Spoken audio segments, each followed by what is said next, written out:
All right, well, I'm going to go ahead and get started.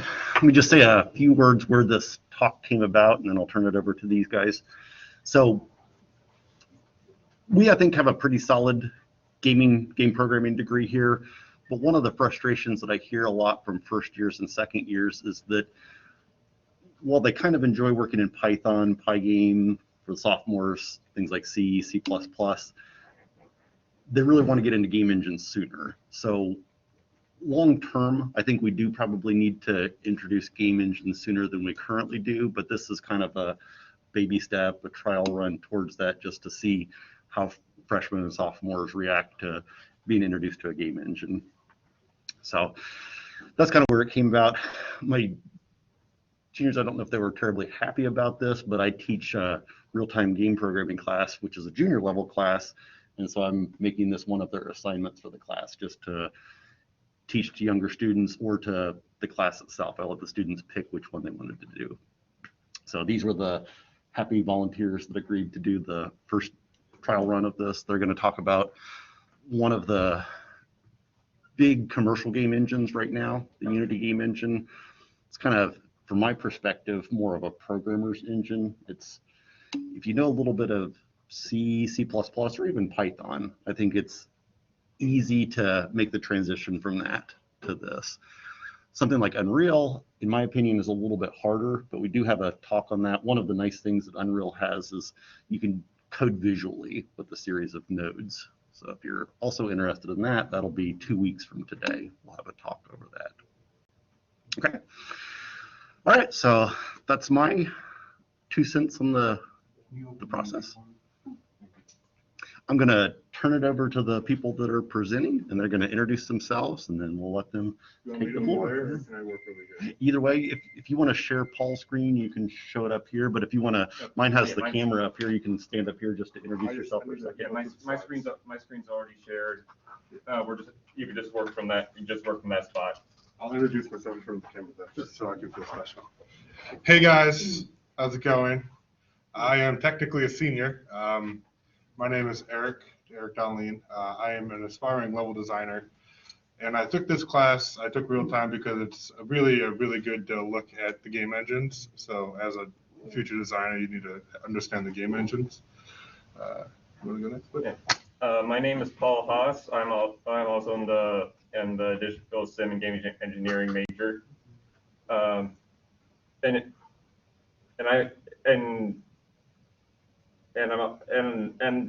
Like programming and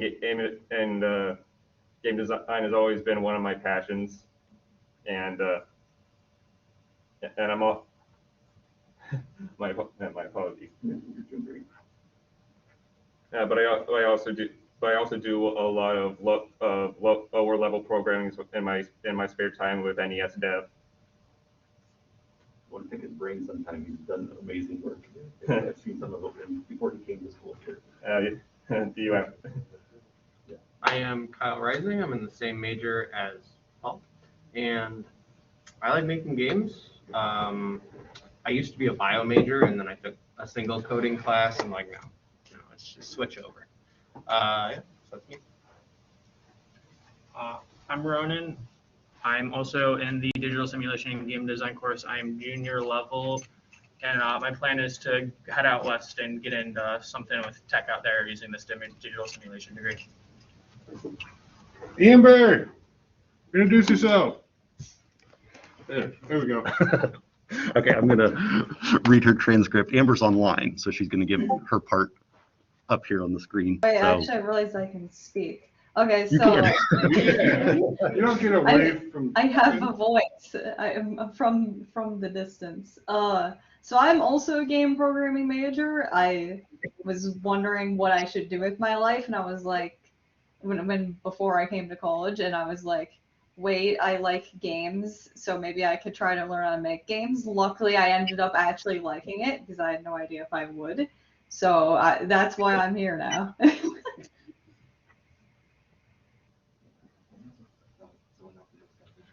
Okay. Before we get to the fun part that you're all looking forward to, I'm sure, we're going to do a small slideshow because I made it and it makes me feel special. So let me ask you guys, I'm literally asking you guys questions, so if none of you raise your hand, I'd be very sad. What is a game engine? And don't cheat by looking at my answers, okay? Because that's wrong. Why don't you switch to the next slide? Because I wanted the question to pop up. So, what is a game engine? Anyone? What's that? It's too much work. Too many slides. So just keep clicking through them. What is game engine? Any ideas? Going once? Going twice? Sold. Okay. For $0. Yep, $0. Alex said a V8. That's funny. A game engine is, I have a very kind of more technical one on top, and then really it's just the bottom one is the explanation. It's a software that contains a lot of the groundwork that you guys are currently working on in your classes right now. It can handle 3D animations, audio engine, collisions, physics, all that stuff, all wrapped into one nice package so you don't have to worry about it. Okay? The way they do this is it pulls from a series of resource libraries to be able to have all that code on hand so you guys don't have to worry about it. Hello. Hey.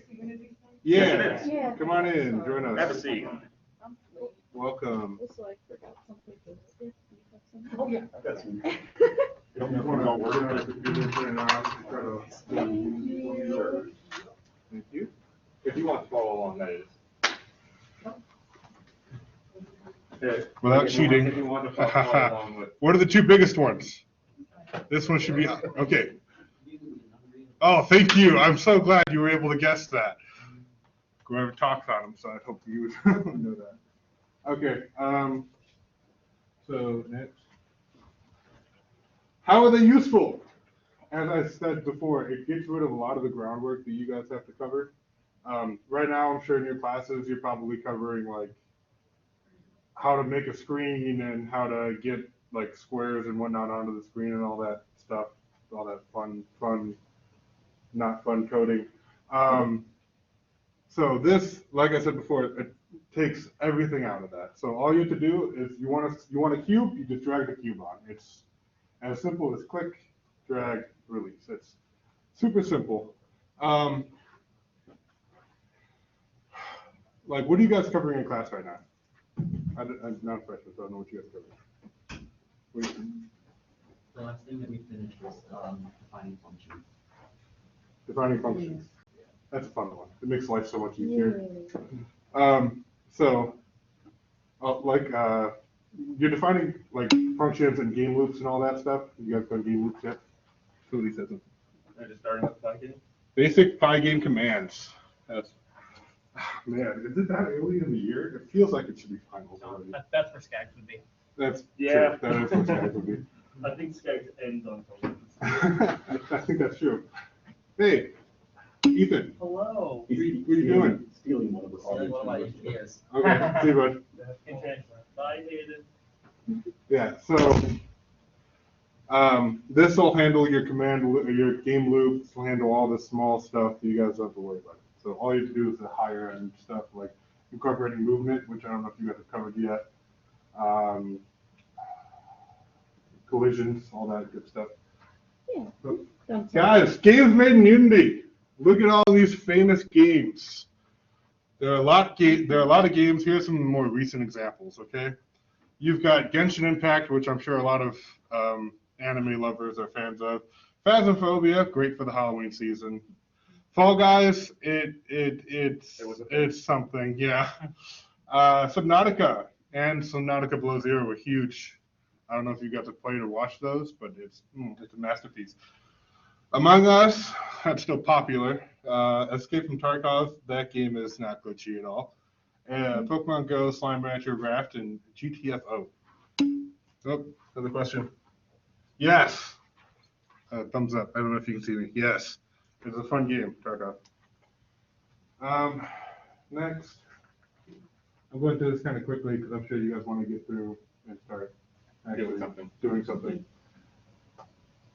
Okay, so in case you haven't done it yet, let's start a project. So if you haven't yet, please open up Unity Hub or Unity. And let me know when you're all collectively there. and we'll just keep going step by step. Also at this point, if you're working on your laptop, you also want to make sure you have Visual Studio downloaded because we're going to be using that.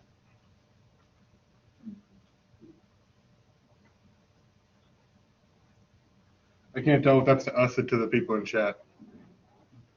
Chat, I'm in streamer mode right now, isn't that? Okay, that's good. That's what we needed. What's up? We got lots of tech support here, so if you have any questions.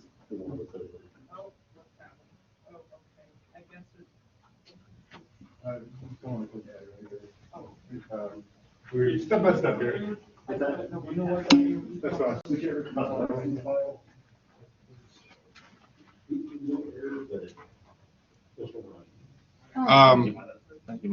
You might also want to go through that process. Process of setting up a project live on my computer. I Just also gonna have to got do that anyway. Eric and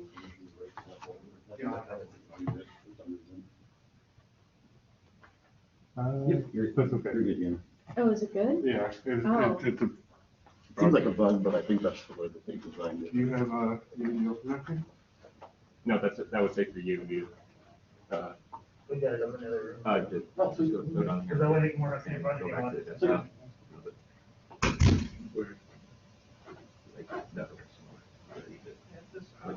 Okay. I don't know how And then you we'll go to Udemy. Thank you. Wait for it to load. Yep. And then go. Okay. So, Hey guys, just a quick word about the bonus points. If this becomes stressful, we want this to be a fun experience. So if you want to stop typing along with everybody, you don't have to do that, get bonus points, if that makes sense. Pay no attention to my cluttered desktop. yeah, it's kind of creepy. And don't feel like you can't ask us questions, guys, because after we cover every part, we're gonna take a small break, let everyone catch up. If you're coding along, so don't worry about stressing, okay? Because we're here just to let you guys get some experience in this, so that way you guys might be able to use it in future game jams and whatnot. Okay? Does that sound good? Yeah, Amber has a good point. If you want things to slow down a little bit, just let us know. Yeah. Yeah. Okay, everyone good? So once you're on a screen like this, okay, you want to click New. Click. And then you're going to want to name the project, and then what should we name our project? Just Unity tutorial again? Hey, Paul, do you have your thing unmuted? Hmm? Do you have your mic unmuted on your computer? They might be able to hear Eric better Oh, if it's his instead of mine. Oh, yeah. If you want me to unmute, I can do that. Sure. Okay, I think we should be good there. You might. We're going to have a big feedback loop for this, so. I'm not sure we're going to hear Amber. I'm not sure with this process we're going to be able to hear Amber though. I can turn my volume down to get rid of that, but then you won't be able to hear him. I know that's the problem. You have able to go to layers to build some speech, those speakers. Yeah, that'd be cool. Like, if you just turn your volume up, then we should be able to hear him. it was perfectly fine before, is what they're saying on the thing. So- Yeah, I was like, you might not be coming in as well.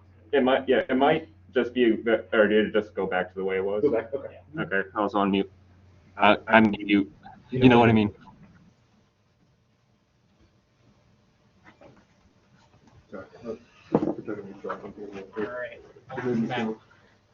Okay, just a quick check. Hey, chat, can you hear me? Question mark?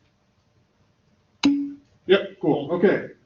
So after you press new, you'll get a screen like this. We want you to click 3D and then put a name. I just put Unity for Freshmen or Unity Freshman. And then after that's all handled, you want to click create. And it's After gonna you set your path, if your default path is good, then you're good. I'll just do it automatically. And then you wait for it, like 20 minutes for it to load.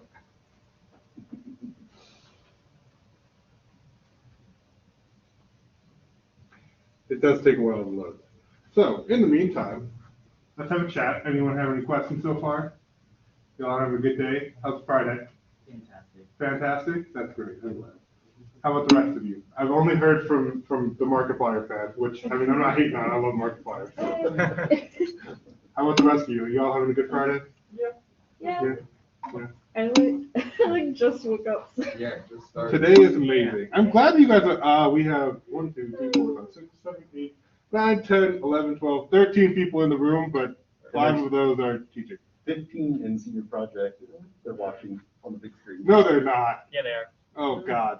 Get them out of here. You No, don't they need get those to people. judge us even harder now. And no pressure, but Dr. Hudson's on here too. Oh, God. God. Well, that's okay. They're handling the program, but I'm just here to look pretty. Are all of you guys freshmen or are there any sophomores in here? I'm a sophomore. Woo! You guys are in the class that I did not have a good time with. Which one? The C class. I don't know what it's I'm called. enjoying it so far. It's too much for me. Too much. All right, now that we finally have the UE interface open, I think I can take it over from here. Yeah, sounds good. All right. So.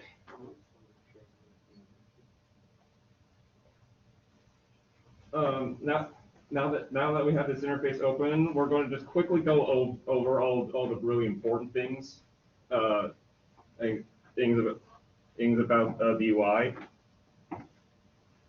So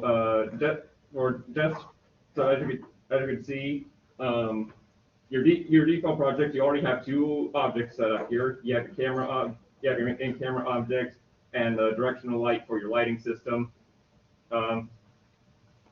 So for your basic, this is called the scene window, and it's basically like the way you sort of like place objects and meshes and stuff into into your scene. So with your basic controls for the scene, you use the left mouse button to just select an object. If you hold the left mouse button and drag, you can select multiple objects at the same time. If you hold the right mouse button, you can drag it and rotate your perspective around like this. If you hold the right mouse button and press the keys W, A, S, D, Q, or E, you can move around in 3D space, which is often useful for navigation. So that's it. Those are pretty good shortcuts to know. And of course, if you have a scroll wheel, if you're just on a laptop, you can pinch and expand your trackpad, and you can zoom in and out.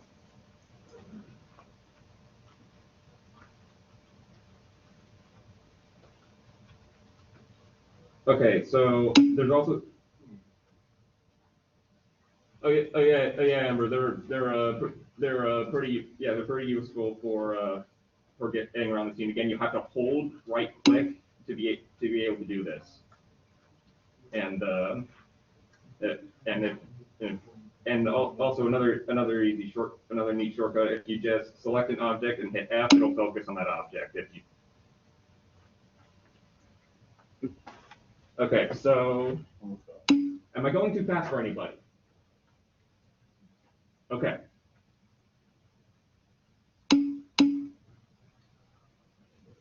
So you have 2 main windows for this section here. You have your scene window and you have your game window. The game window will basically show what the player will see when the game runs.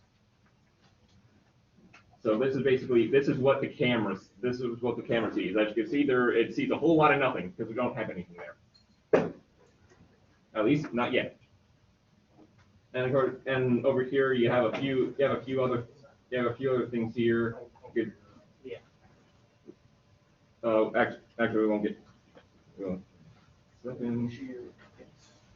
This over here is your hierarchy, and this basically just shows you all the objects in your scene.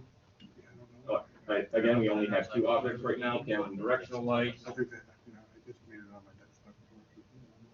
And over here, you might see this be popping up. This is your inspector. This basically shows like all the attributes and parameters to that given to that object. So that includes like the position, rotation, scale, everything about the transform, and basically each component for that object. So enough of that. Let's actually get something on the screen here for a second. We're gonna be building our like 3D objects in here entirely in Unity. You can also import objects. We'll get to that later. So to first create a simple mesh, you just go to game object, you go down to 3D object, and we'll pick which one we want. We'll just do regular cube here. And I can see now we have a cube going at this position. I don't know why this stuff doesn't just start at 0. That's odd.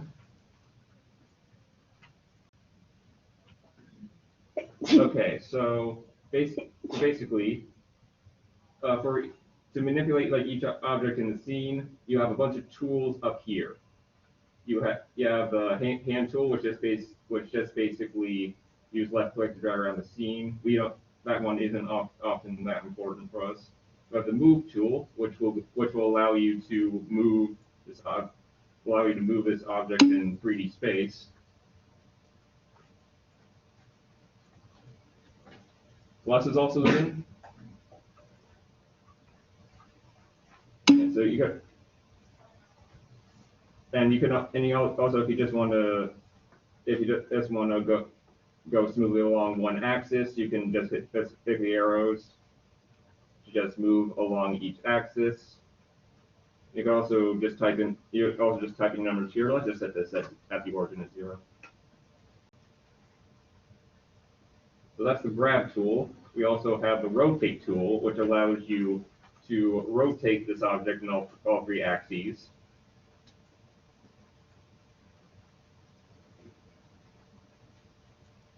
And how does it do that? We also have the scale tool, which will allow you to set the scale for the object in all 3 axes. So you can make a lot of different scale shapes. Oh yes, I was just about to get that. There are shortcuts for each of these objects. They're all mapped to QWERTY. So Q is the hand to, W is the move to, E is rotate, R is scale, T is rectangle tool, and Y is the tool that allows you to set like any of the scale movement rotate parameters. But QWERTY are mapped to these tools in that order.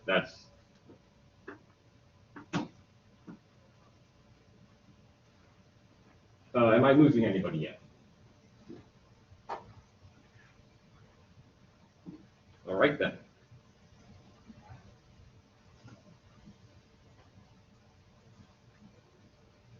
So I guess with that, let's go make our first main mesh. We're going to go for this project. We're going to go for like a simple breakout kind of game. You guys know what breakout is, right? Yeah. So what we're going to do here first is we're going to create the arena for this. So I'm just going to I prefer to just type the numbers in here because it makes me feel better. And it's at 0. Stealing my line. We'll just set the scale. We'll set this to 20. And also 20.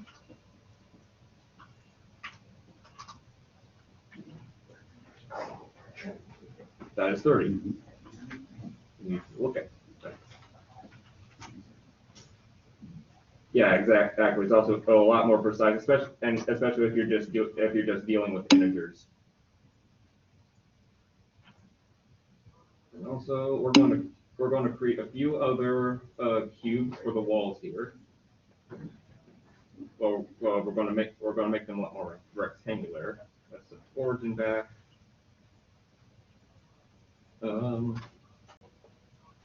We're also going.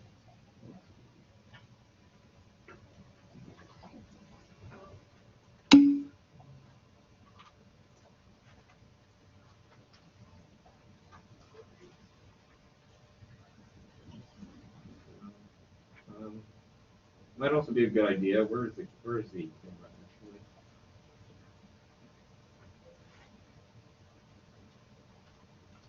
We're just gonna, what we're going to do here, when you mess with the camera, you also get this window showing what the camera sees, which is handy. So we're just going to do this pretty simple way. We're just going to rotate this camera down so it actually looks forward.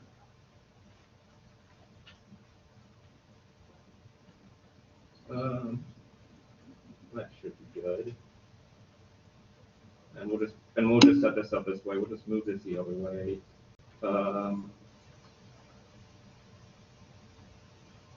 This one should be good there. Let's give that a scale of 2.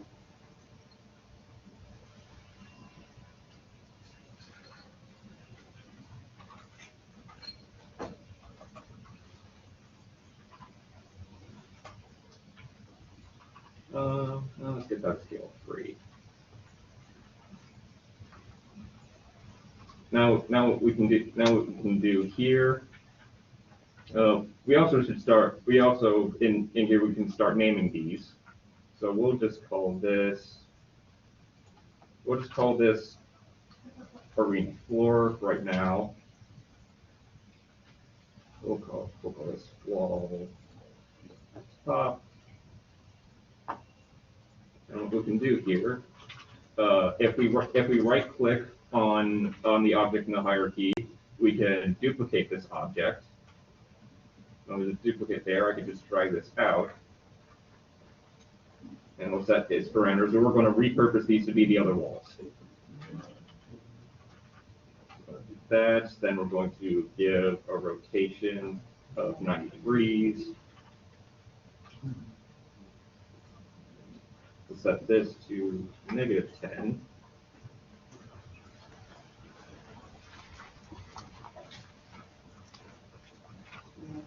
And we'll call this, wall left. And we'll also do the same thing. We'll duplicate this. And instead we'll set the X to 10.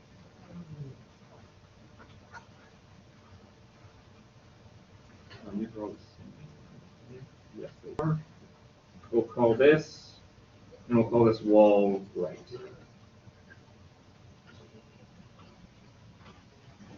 So now we've got this very basic arena. And up here you can see this button called play. If we hit that, it'll actually run the game and do all the game logic. Except for right now, of course, we don't really have anything except this mesh on the screen. So if you do that, you can also press the play button again while you're in this to stop and go back to scene mode. Are there any questions so far? Is everyone following along well? Okay.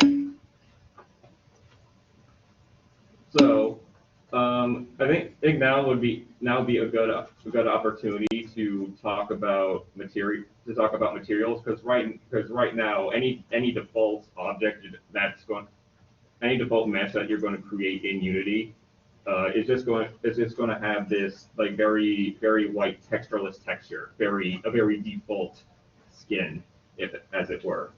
So Nobody likes default skin. All right, so down here we're going to start talking about this now. This is your assets folder, and basically this would actually be a good opportunity to show. Ignore everything else on my desktop. Ignore all these folders.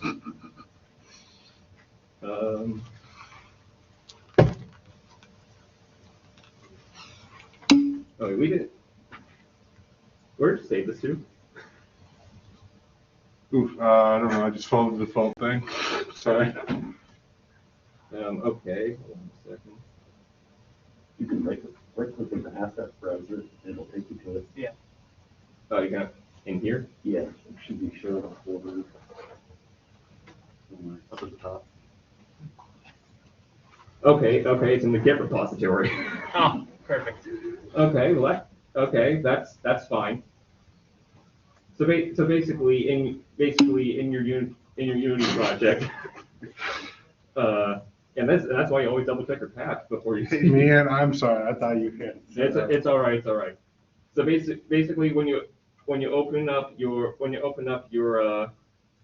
Unity project, you'll be selected with this, and this assets folder here will show everything that's in this folder. So when you want to go import stuff, you can just copy things over to this folder and it'll update on the fly.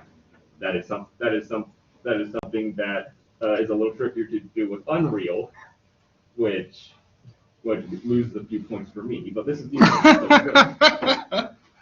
Come on up, Jason, I'm live. Man, that's rough. Yeah. Okay. So what we're going to do here is we're going to make a new folder for materials. We're going to go right click. We're going to go create. We're going to go on folder. I'll just call this MAT. And we're going to create some materials in Unity. We'll go into this folder. We're going to go right click again. We're going to go create, and down here should be create material. Now, when you do this, it'll bring up this very, very default looking material, which we don't like, so we're going to change it. And of course, with materials, you can add textures and all that to this. But we're just going to go really simple. We're just going to change the color of it. So we're going to go change the albedo, and it's going to bring up this color wheel, and we can manipulate that however we want. What would be a good color for this?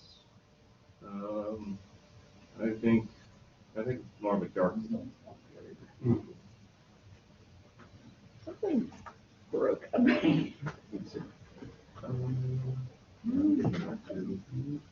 What's going on? It's saying that there's no, the path for the default colors can't be specified. Okay, shut up now. You have to just click on there. I just clicked a few times and it did it eventually. Okay then. The school computers are great. Don't let anyone tell you anything different. Oh. So you just keep clicking?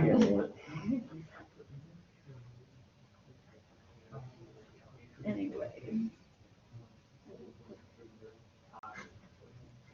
That's a weird thing that happens in teaching class, Oh, you just go up here to albedo and you just left click on it.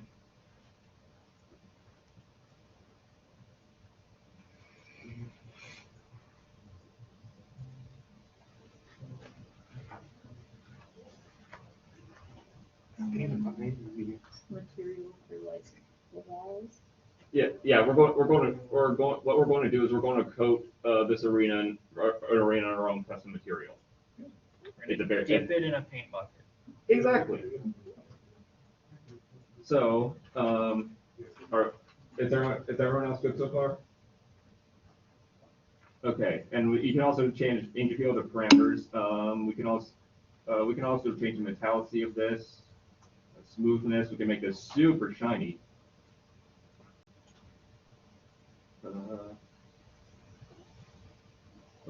Of course, I always prefer my very precise slopes.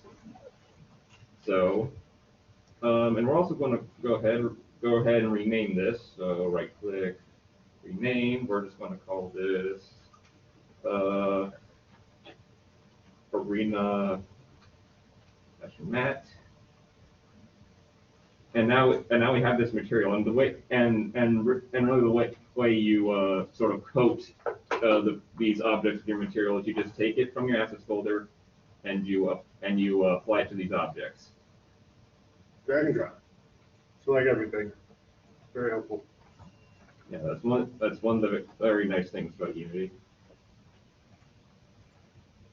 All right. But you saw. You can also drag in the inspector to that object. Yeah, you can do that as well. But this is also a good demonstration of the user friendliness of it.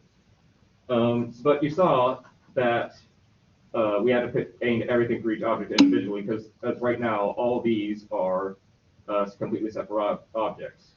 So right now we're just gonna talk about parenting, where yes, if you change the material, it'll automatically update.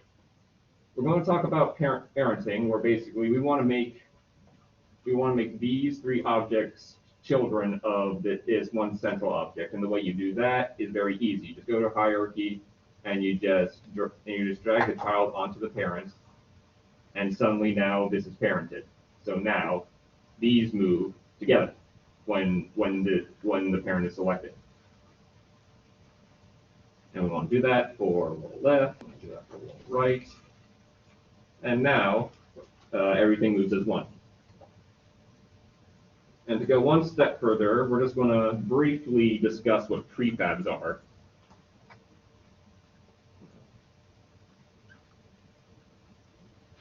Now prefabs, they're basically combined instances of these many smaller parts that act as one object. And basically the name comes up. They're prefabricated objects made of many smaller objects. So say you had like a car. You had this car object that you wanted to behave as one entity, but it's also made of many smaller objects like each tire, each window, etc. And what we're going to do here, we're just going to briefly demonstrate this. This might be a bit overdoing it, but we're also going to create a separate folder. It's called prefabs.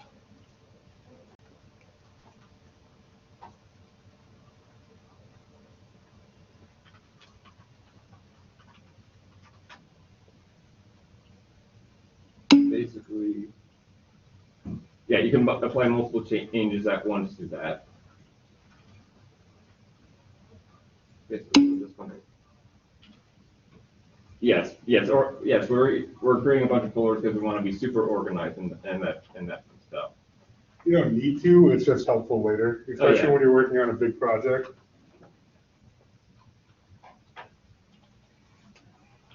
With a really big project, folders inside of folders inside of folders. So yeah, that gets fun.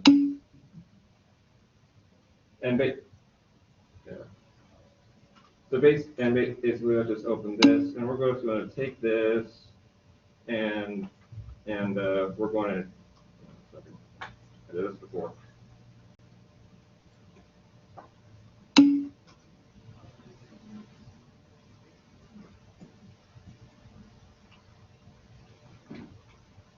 Yeah, apparently my notes are wrong. That's a bummer. Oh yeah, drag it. Yeah, you drag just the parent object. Thank you for catching me on that. You drag just the parent object into your assets, and now you have this instance of a prefab. And as you can see here, now all these things are turned blue to indicate that they are now a prefab. So what we can do is then we can just drag another instance of this, and it's all behaving as one object. And that gets really useful later on when you want to create like multiple instances of like a car object you built.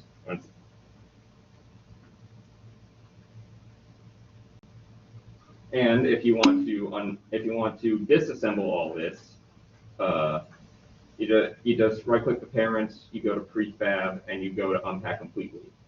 And now these are all separate objects. Yeah. I'll just Control Z that because it does to get back to the prefab, and now we have this one prefab here. Any questions so far? Am I going too fast? All right. Let's see here. The thing I'm going to do here is we're going to create a couple other objects because this is breakout and we kind of need a player involved. So we'll just have a sphere. Drag that up.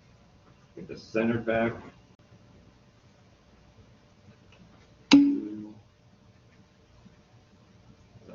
That might be better to just leave that as one.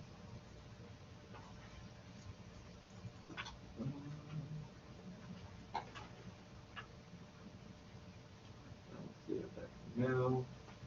Now we have a sphere in here. Let's call this ball. Ball 2 L's, not 3. We're also going to create our paddle. So we're just going to have a cube. We're also sorry, the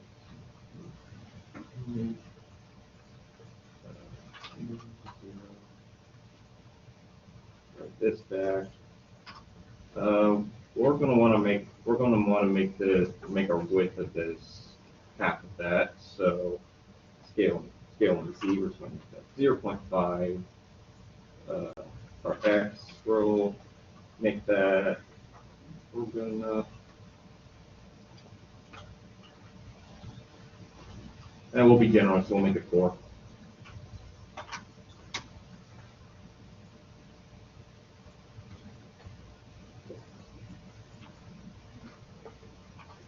And we're just going to make a couple other materials for this. So back to materials, we'll illustrate a new one.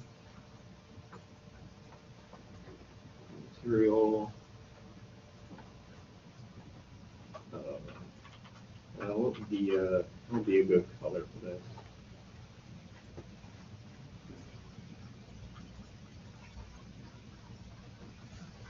We'll just make this lighter blue.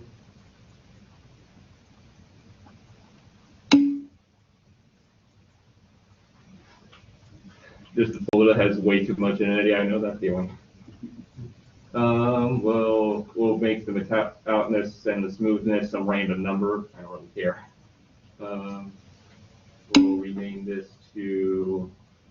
We'll just rename this to player. We'll coat both the ball and player in the same material.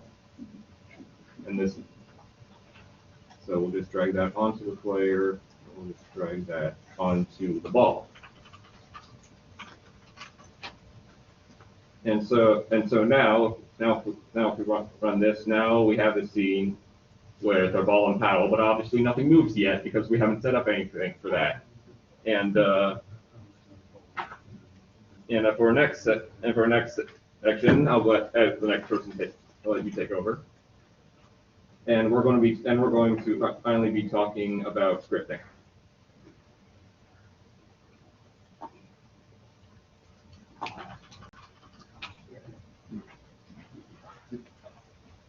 So I'll let you take over, Larry.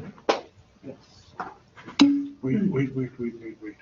I saw some of you have a bottom over here. You don't need the bottom down here because it's going to fall off and then you'll have to reset the ball. So don't have a bottom here where the paddle is. Okay. Any questions so far? Comments, concerns, Oh, also, ideas? let's save this. Oh yeah, that's probably a good idea. Maybe just one. What happened now? I tried to make another material and tried. Paul, you were like 1 minute too slow with the saving. Oops. Alex, Paul Haas was the last one talking. Yeah.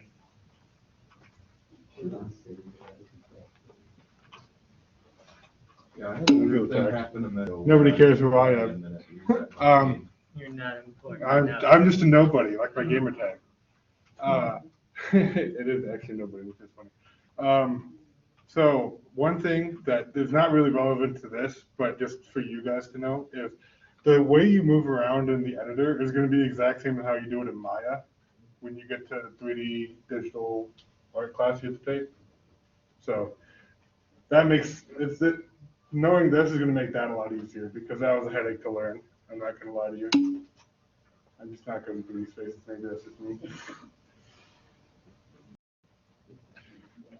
I'm sorry. Oh, shoot. What the heck just happened? It's not my fault. I didn't break it. I'm just standing here. Blackboard now, Louis. I can't believe nobody broke it.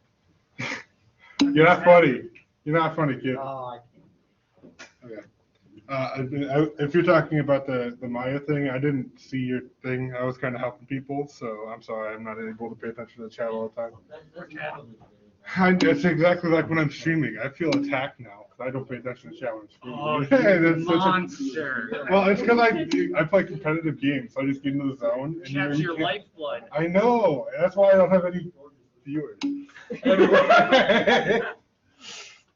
Hey guys, can I get a quick question? Do you need a break for a few minutes?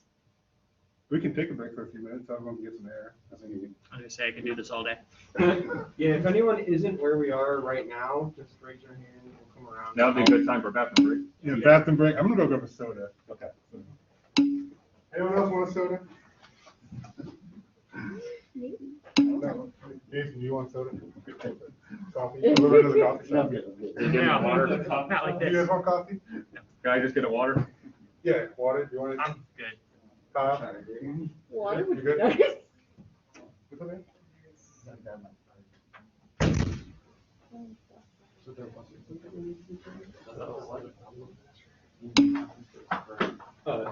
It's this. We want to make sure it's on Visual Studio.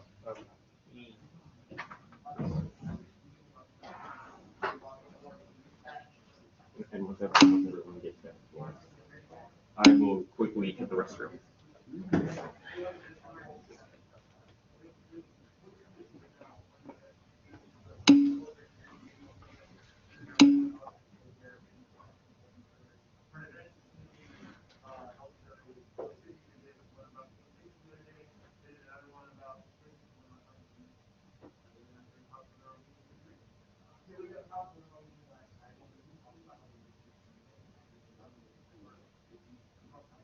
Yeah, I got it. That is a 100%.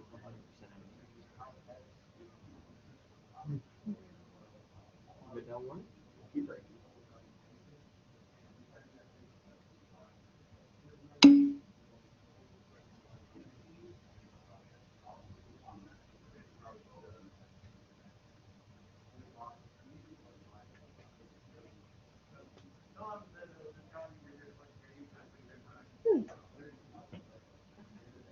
Oh, wait, I didn't bring any money from the used vending machine, so I can't even, even if I wanted to, I couldn't.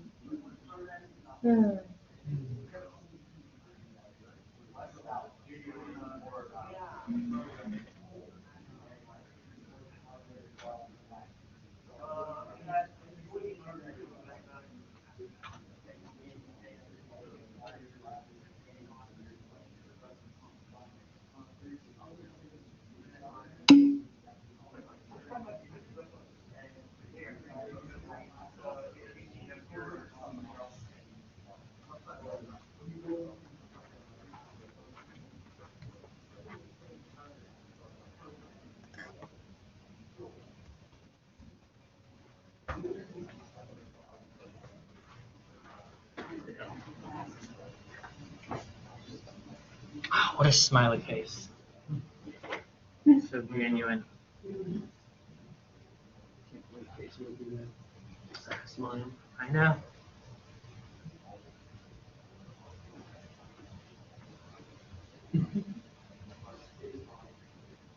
You said you want the walls featuring Yeah.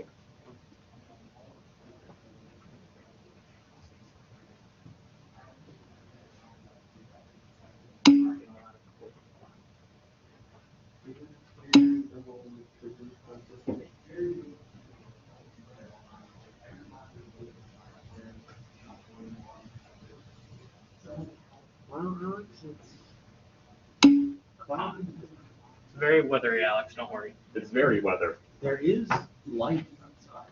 This is true.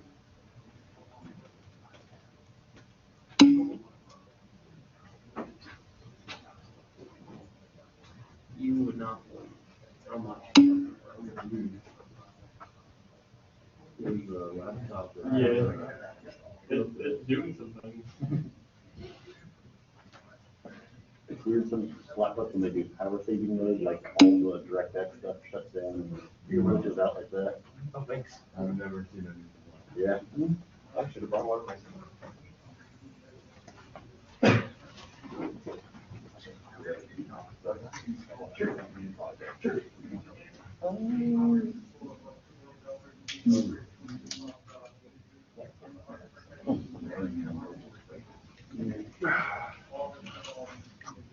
Now that I've got caffeine in my system, I'll be much more entertaining, Perfect. Just voting. right? I'm not entertaining enough yet, so anyway. Get a sugar high and that'll help. Not yet. Oh, God.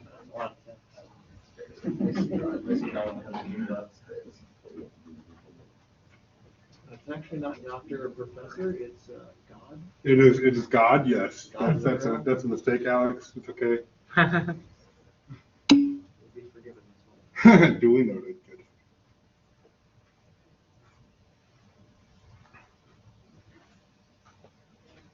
Yeah, I would say the best way to like really get experience is to do the game jams. Yeah. Yeah. Because you just make games, you know? And like, you don't have to actually complete them. Nobody's expecting like, oh, this has to be a AAA game. It's just fun. Yeah. You know? Talking about game jams, if anyone wants to try out the game my group did in the last one, let me know. I'll get you the link. Oh, yeah, I think I remember that. We did Poppy's Carnival. Yeah. By the way, Jason, I got a question. Sure. That was in Godot, so it wasn't Unity or Unreal, but is that still extra credited now? Okay. No, how dare you? I've been trying to learn Godot for the past like 2 days now, and I'm struggling. I'm currently programming it right now. I am struggling. I feel like I'm cheating on Godot by being here. Listen, Godot will thank you later, don't worry. I meant to try out Godot, but then I never got around to it. I like it almost better than Unity and Unreal. It's just completely free, no strings attached. No, that's always something. One class you guys all should look forward to is, Jason, what is the class where you guys actually make a game like Senior Studio, except it's the whole class making one? 1802? Is it 1802? That's a fun class. And I was so excited when I did it because my game got picked, and then COVID happened. Yeah. Oh. And, that was then, fun. and then my game, nothing happened, and I was so sad. It was Yeah. so much fun. It had a really It's a stupid fun name. class. It's a fun class when you're not in a pandemic. Ingenious. Right now, I'm porting my 1802 game into Godot. Weren't you working on that a little bit during summer? Yeah, I thought you were. 1802 is you get together with your whole class and you work together to make a game. It's the first like real collaborative programming experience you get. You learn SVNs and whatnot. And all the and all the follies you could fall into with when you're first experiencing like you're Version trying to- control and Oh yeah. yeah. Actually, I think did you take the class with me, Amber? I think you might have. I feel like me and you may have been in the same section, right? I was the design lead, and my friend Clay was the programming lead, and nothing happened, and it was really sad. Yeah, just tears. Is that with me, O'Connor? Haha, we were in the same group. I knew it. I knew I recognized you somewhere. Everyone's back, right? Yes, everyone. Everyone's stretched, feeling warmed up, ready to do some more work. Are you hydrated? Hydrated. Hydration is key, although I'll never drink water, so that's not a big deal. I live off Dr. Pepper and Mountain Dew, and that's about it. We've got like some water in there. Some, yeah, like minuscule amounts. I'm so happy that you have water, Amber. Okay, if everyone is ready. Stretch out. You don't want to get tense shoulders sitting at a computer all day, guys. It hurts. Okay. You can get started. I'm going to close the door. Okay, if everyone is ready, I will start on my little spiel here.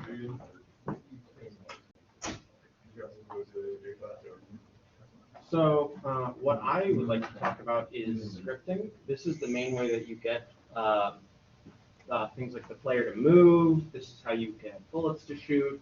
This is where programming comes into the engine. And the language that Unity uses is C#, part of the C family. Has anyone in here had any C language before? Did you use the C? You'll get once you'll definitely be getting plenty of experience to see in your sophomore year. So the first thing that I want to say before we do anything else is there's a wonderful website that you should go to for all of your problems. It's not Stack Overflow. It is Unity Scripting API. It is all of the documentation for everything, and it is very in-depth on what a function does. When if you have you're any problems on your own, I would recommend there first. Yeah, when you're first learning any sort of game engine, reading documentation is key to everything. All right, so the first thing we're going to put a script on is the player to make them move left and right. So we're going to go down here to add component once you've clicked on your player. And we are going to type into the bar here something like player movement. And then we're going to click move script, create and add. And you can see it popped up right there in our assets file. You can also just right click in there and create a new C# script that way. Yeah, but if you do it that way, it doesn't spawn on the player. Yeah, you will then have to add the component in manually there. Question? What did you type in for the after add component and then you type something in? What did You type the name of the new script you're going to make. You're creating a new script. You just type in the name.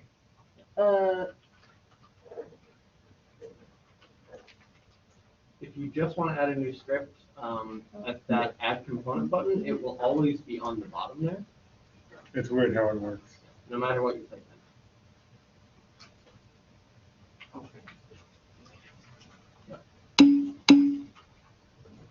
Oh crap, I forgot to cover part of my thing because I didn't have my slide up.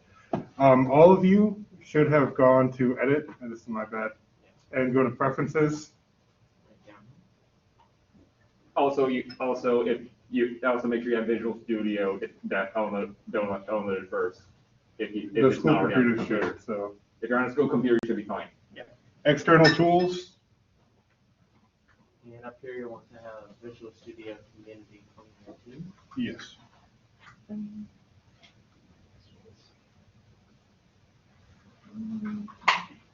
That's my bad. I was kind of rushing through stuff and forgot to check my slide to make sure I covered the last part. Then you can just exit out. It saves automatically. And then try to edit your script, and it should open Visual Studios. So once everyone's got that set up, you go into your script, right click. Or just double click. Double click, yeah. And that should open Visual Studio for you. You'll need to sign in, I think, for Visual Studio 2. Oh. Yeah, and if Unity and Visual Studio see each other, you should be getting all the IntelliSense working on there as well for all the syntax highlighting.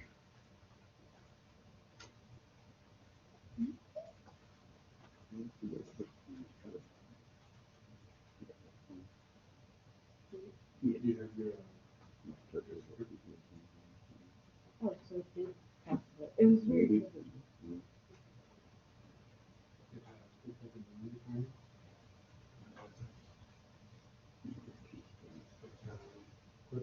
You're working on the panel right now, right? Yeah. Remember that often is something that you can bring that more. Anyone not able to get into the studio?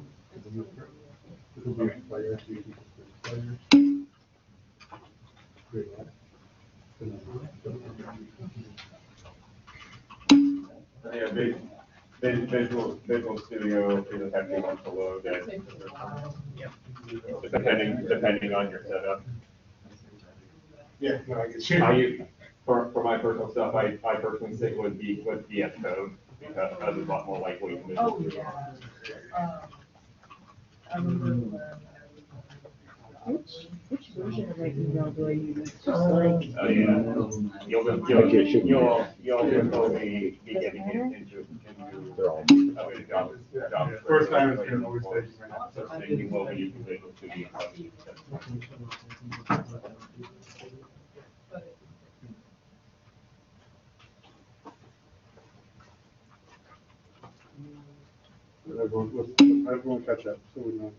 go over Is this. it good? Yeah, it should be good. Okay. Close and click on the script again.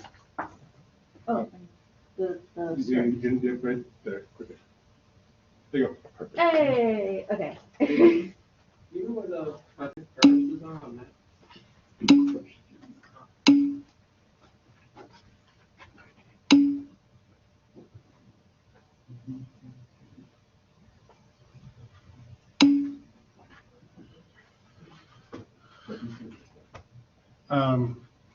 Python's just a really good language to learn the mental attitude you need for coding, which is why I think they teach it first.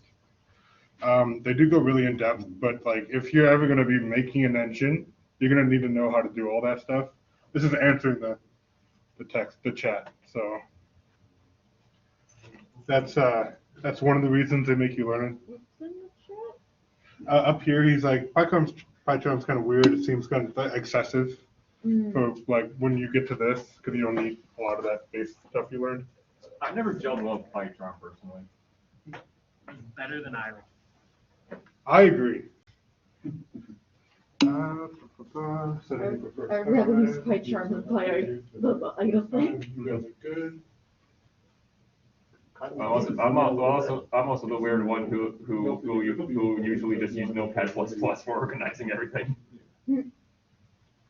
Also, what house are you guys all in over here? Yes. I'm so sorry. Windows. You ever get one of these, by the way? I didn't. Me neither. This is to get you extra credit in the gaming classes. House Witherall is the best house, hands down. He wins points. Making up points left and right. Who's lying? Only because you're too nice. I mean, to be fair. There's like a 2-point difference between like the top 3 houses, and then Leon's is just like at the bottom. We're just like, why? This guy just passing by across the road. You just bleed your coffee. You're like, okay, you get a few extra points. Who is not at this screen right here? Are you guys still waiting Yeah, for I'm like still first time waiting. usage? Still Or? waiting. Yeah, okay. We can wait another couple minutes. Don't worry. We still have an hour, so it's fine. We have 53 minutes. Oh, I'm sorry. I rounded, okay?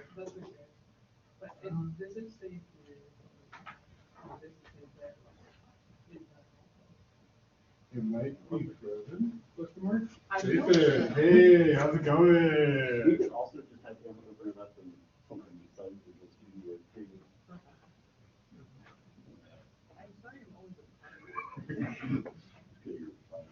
There's no such thing as problems, just solution, just things you haven't found yet.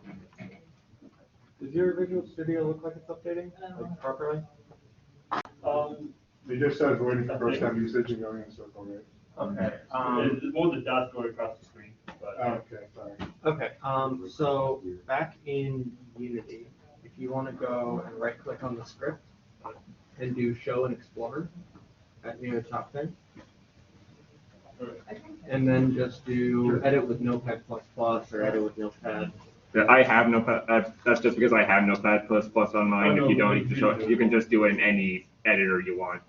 Yeah, But it's not going to be as nice as. So the only difference And there's between this pay no attention to the massive amount of things I have Notepad++. I think we need to clean up your laptop. Never. That'll be the last half of the file.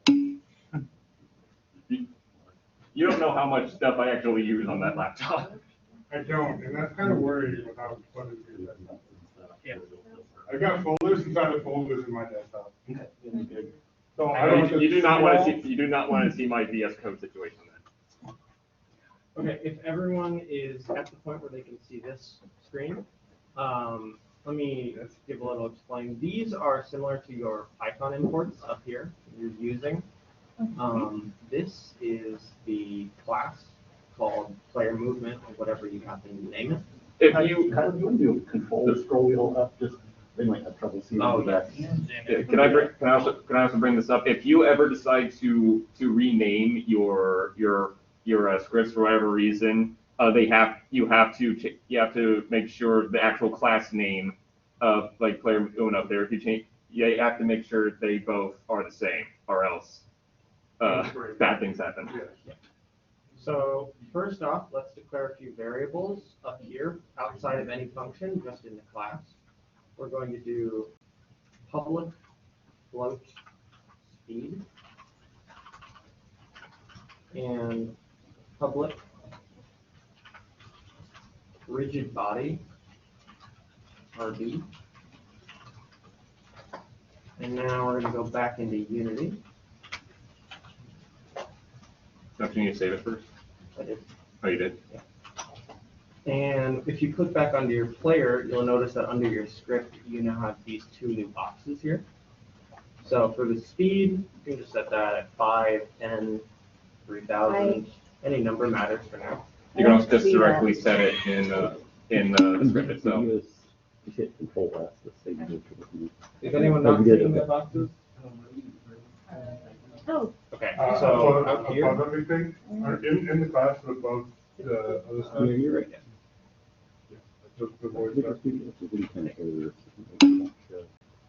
If you make something public, you should always be able to see it inside of the editor. Public is important.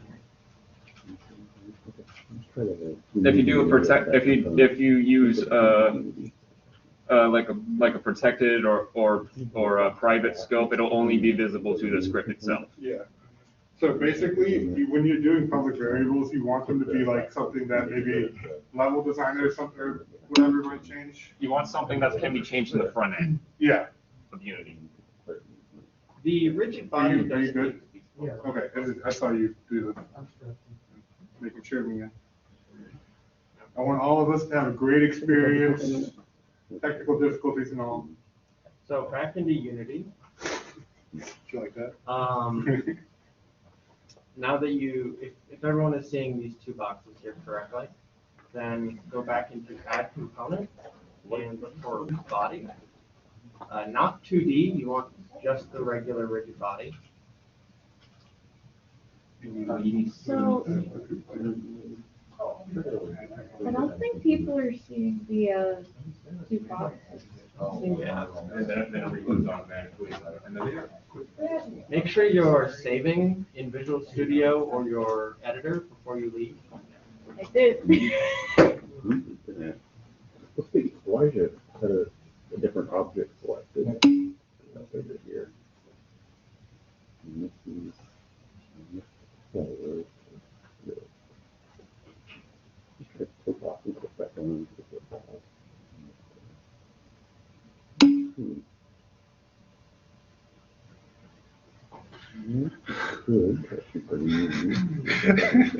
The feel of sarcasm coming from Amber's comment right there. That's our class of sarcasm. What are you talking about? What? This is our class of sarcasm. I love our class. It really is great. It drives me crazy and stresses me out, but not wearing group work is a lot easier. Let's reopen it. Save that. Yeah, just We decided on 3D, Amber. Oh, okay, good. You corrected yourself. I'm sorry that we wanted to give the people their first experience in working in 3D. I'm sorry we didn't discuss that, but click on the player. it. Oh, God, I feel like I'm being attacked. Okay. Congratulations. Sad face. There's a reason we chose 3D. It wasn't just because. You'll find out later when you take 3801. Yeah. Yeah. Kyle, did you have what were your values I'm being attacked. in the editor for speed? So what did you Okay. set speed to? 5? 5. 5. It's just a number, it doesn't mean. With the rigid body, nothing? Right now, all we're doing is declaring variables. Those variables aren't affecting anything right now. They're just numbers we have stored for reasons right now, Yeah. which we will get to. Okay. Everyone up Is to this anyone point. not seeing the two boxes of speed and RB? And then rigid body. So now, if you don't have it, go into add component and look for rigid body, not too deep. And once you have that, you can click up here where the name is and drag it onto RB in the script. And if it looks like that, you should have it good.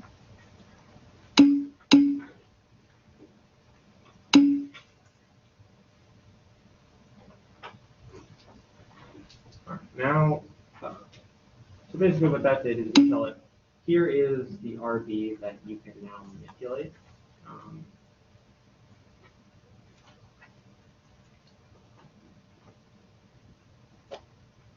And in update, we are going to tell it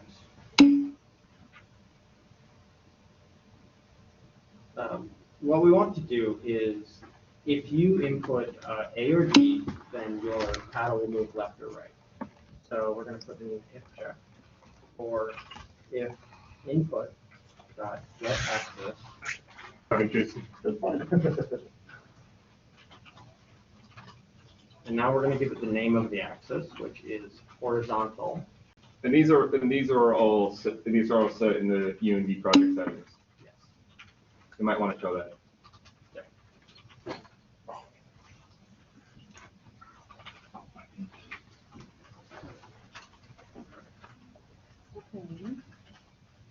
So this will be if you're clicking D, and this will be if you are clicking A.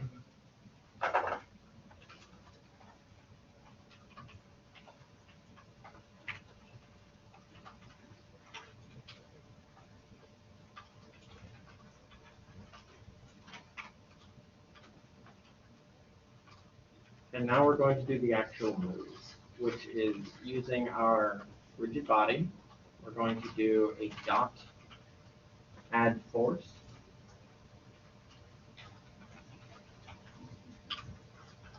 And we're going to use vectors here. Who's heard of vectors?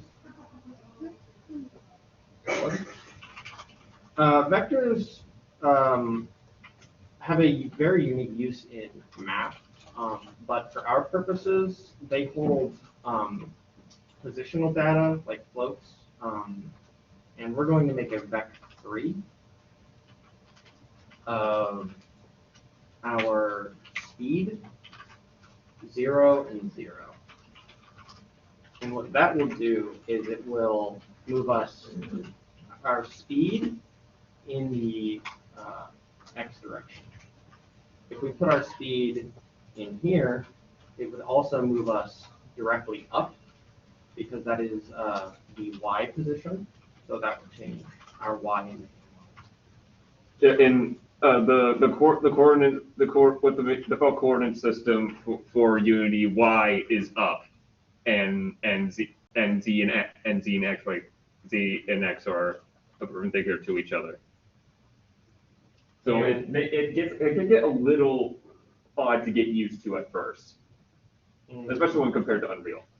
When you have that done, you can just copy paste on there. I did this a little inefficiently.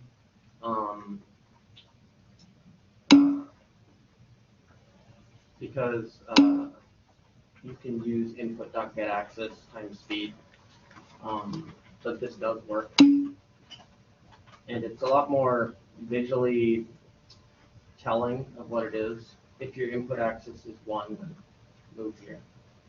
Make sure you have this this negative to go the other direction.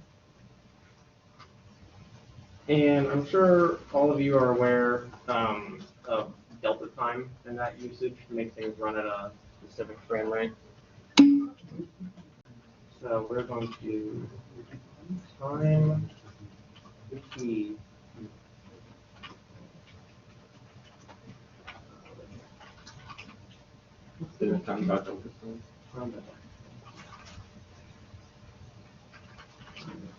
That's what. And this is actually going to be a float. Delta time is your best friend. And now we can multiply that by speed to give us a constant speed no matter how fast we run.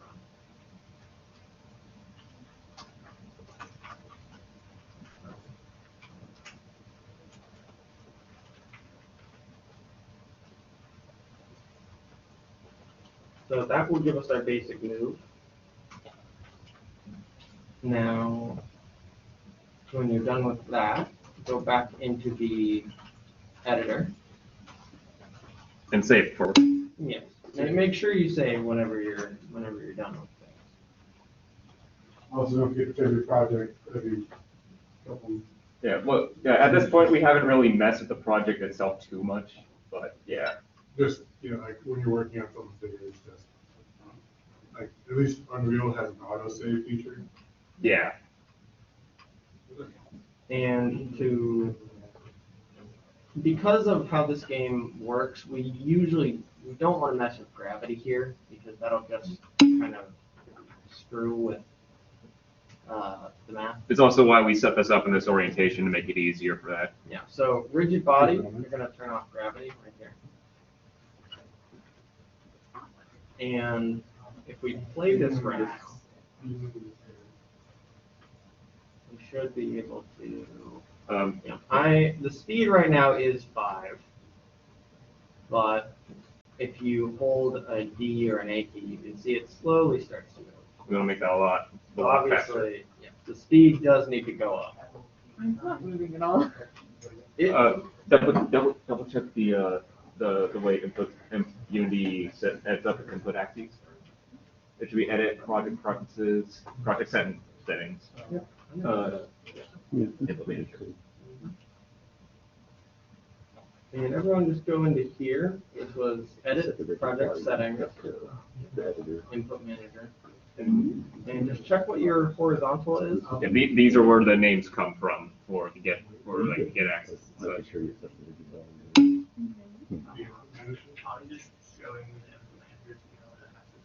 Say that, right?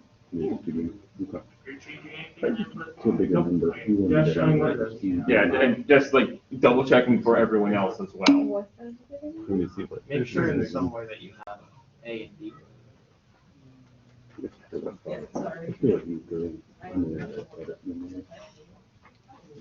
Project settings. Input.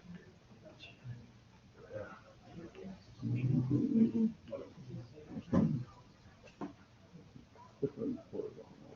This is kind of binding, so Okay, everyone's good. left, right, and Online.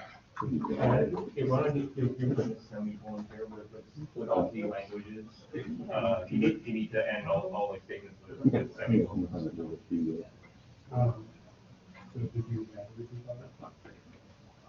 Or also Control S is a shortcut for statements.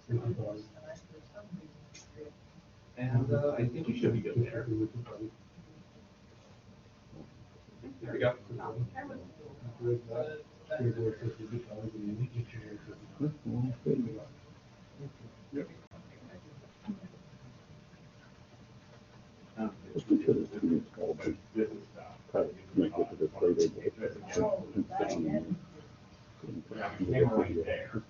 Just move that in a position where you can feel that scale. I'm going to put a move. So we got a minute. Is everyone okay right now? Could you show the code again? Yes. So everyone's rigid body attached to their paddle.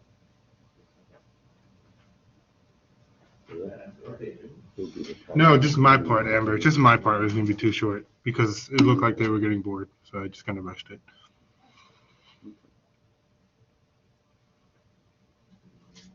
That's fine. Like I typed when I was pretending to be Jason. This is being recorded, so you'll be able to look it up later if you want to follow through. Yeah, we will. There'll probably be a link in the house Discord as well. Yep. You don't have to, you can play over. I also like how comments work in Unreal. I think that's really fun. When you process. So blueprints, you mean? Yeah, well, it's comments when you're coding. Yeah. But you know, Unreal is also, there's also C++ methods. So. Yeah.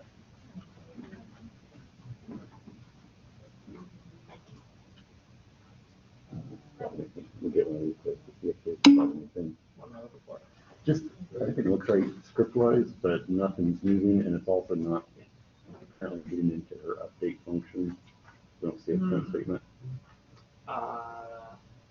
this is linked to the player. Looked like it. Okay. Before she had to shut down Unity, start it back up before it would show the public variable. Can you tell me what your paddle Yes. the ball? Shouldn't be necessary, but we can Yeah, also your try player- restarting Your Unity other again. player should Yeah. assign the ball and not the paddle. Kind of silly that they would need to restart. Yeah, so wait, Rick, out, so you control the paddle to try to keep the ball in the field? Over here, you go to the stack here and remove your bonus. It's saying that it's expecting a semicolon, but I think it's got one everywhere. Add component, So, and you can just search for it and player. basically, we're getting the sense statement stuff.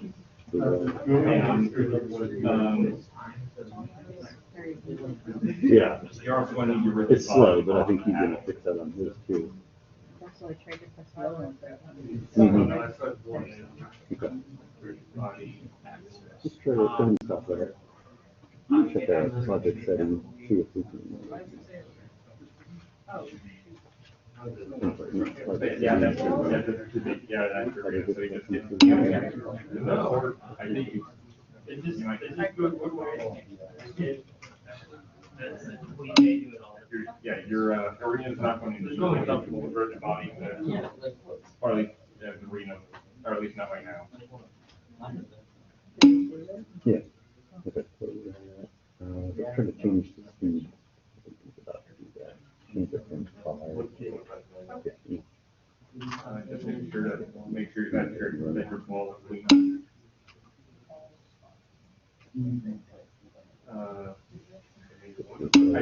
I think you can leave your body on there because we're probably going to put another one on there anyway.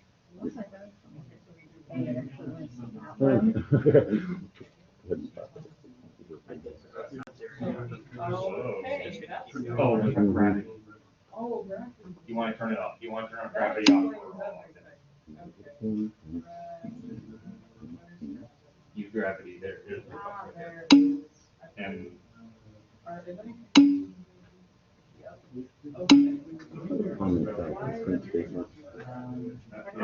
yeah, that's Oh, that's a question. let's just get rid of the rigid body off the arena. Oh, okay. Save that. Get back into Unity, try to run it. It still shows this, but can you get video stuff?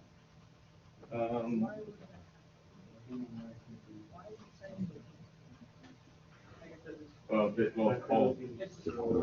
Rebuilding the. That's why we had to rename it. Yeah. Try something else. Try like Just run it again. a solution.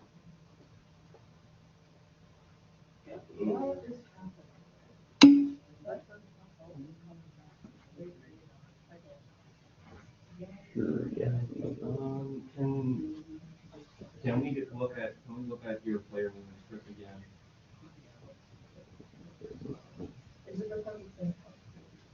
No, you want that update.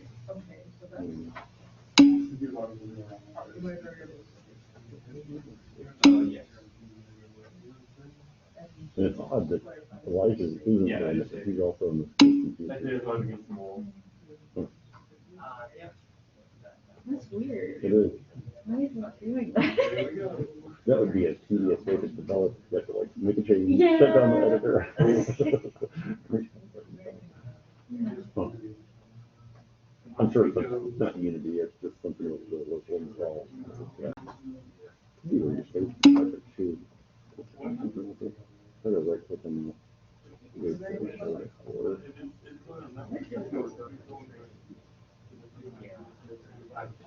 Yeah, check it out and see where that.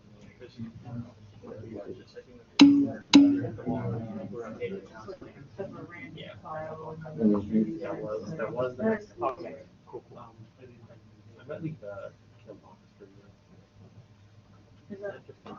you. Yeah, I mean, we could use it too.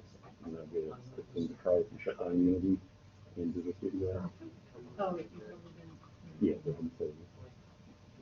but I closed it. That's fine.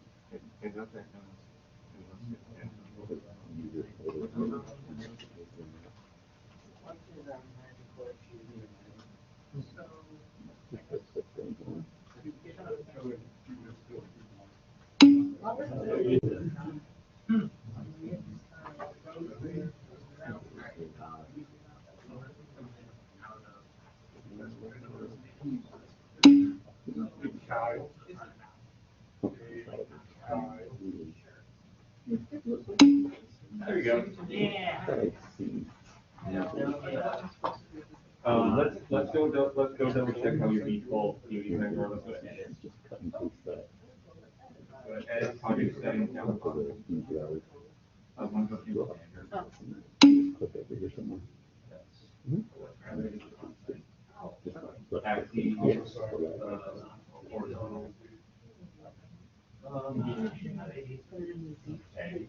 The D drive actually. Usually works better because it's just a regular physical drive, not a network drive. That's what I was.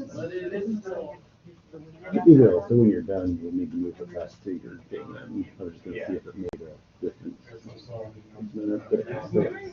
it is really just wait, it's just because of Delta, because of Delta time is going to be way too slow, so let's crank that up. It also seems to be, there will be more members. So, one thing.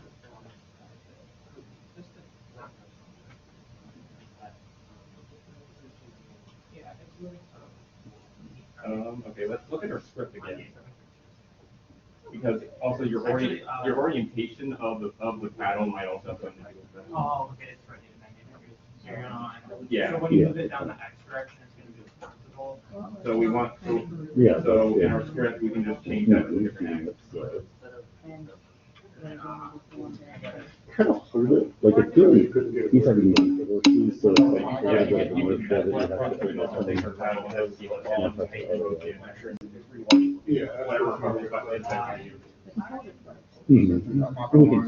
Let's see if we can edit that without having to research. And that also happens. He'll probably cover that, yeah. Edit your script and project. Instead of flipping, we can just change the sign on that vector. I'm trying to get back up. It's negative up here. I hit the wall. If you stop it, it'll just automatically go back. Yeah, I wanted to set it on. Wait, Yeah, I'm gonna make them the same, looks there's a negative one on here. They don't have to be the same. This is kind of looking, you get a negative in the horizontal, pressing A, positive, if you press D, so by switching to multi-bit, it'll should flip the controls. Okay. Now hopefully you can read this one. Just change the actions you move on in the script itself. No, it did not. Didn't, well, it could be still that. Or the page. Shut down Unity. So set 0 and do the same for the other one, the other direction. This is a quick fix.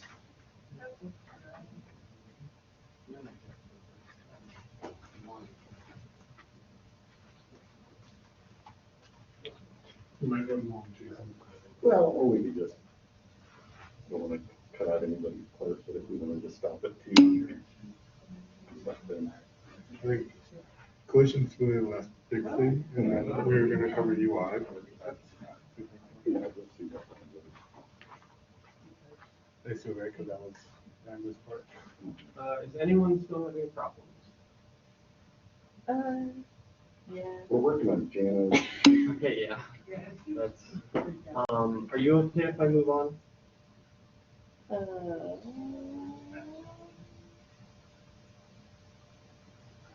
I'll do a little bit. And I'll look this up, see if we can figure out a Okay. solution for it. Okay. Is your editor open? You can use the editor, it's just, you have to shut down Unity, It's make basically any changes that you made in Visual Studio show up. Yeah. Yeah. Okay, so in the editor, That was fine. so in the editor, make sure, first of all, that gravity's off. And then the next thing we're gonna do is change You're gonna the want, speed. you're wanting to. We've actually got some solid movement in there. Change that to like, not that. not that. 100. If you just have. And this is kind of just going to be whatever feels good. If you think that that would be better at 80, if you think that'd be better at 2,100, then go for it. That's up to you. Let's look at the wall. And the next thing we're going to do is put in here on the rigid body, we're going to put 5 for drag. Now what this is going to do is it's going to slow down your cube, your player, when you stop moving. There are a lot of different ways to do movement, but this is how you handle it with acceleration. There are a lot of different combinations of how to move things in Unity. We're gonna have it in the quarter. And now if we run that again,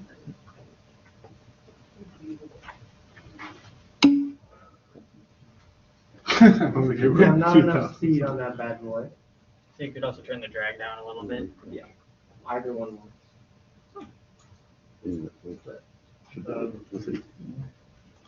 Maybe the drag goes.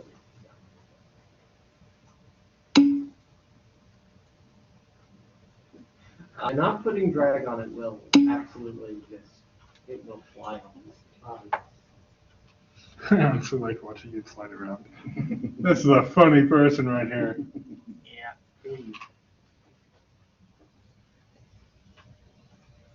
But that is kind of just a numbers game of when do you think it feels right. There's not a definitive answer. The next and theoretically the last thing I would like to talk about is constraints in the rigid body. Guess who left? Guess who? No. So the reason for constraints is if your player hits a wall at like high speed, it may decide, oh, I'm going to bounce up, but we only want it to move on that kind of rigid track. So we're going to freeze the rotation, and we're going to freeze the Z and the Y, because we only want it to be able to slide left and right. If you had the problem that I helped the man in the back with, you will need to freeze the X and unfreeze the Z. But that is on a case-to-case basis. This should work with the code that I did.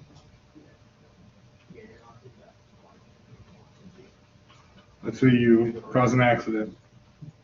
I would never personally cause an accident. Crash into the wall. Come on. Do something crazy. Yes. Didn't do anything crazy. Sure. Under control. Does anyone have any problems with that? Their paddle going crazy? Not able to move? Their paddle break by doing this. Yes. Everything went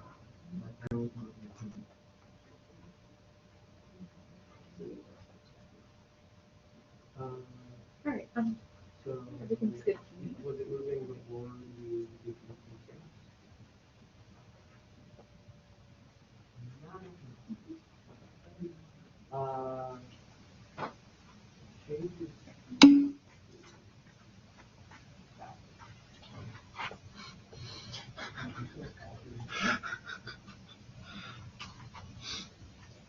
I'm sorry that makes you sad, Alex.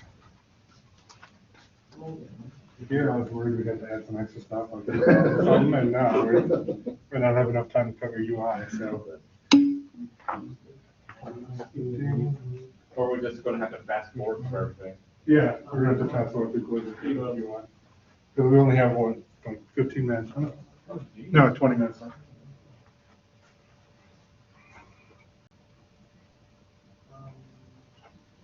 Could make it a two-player. I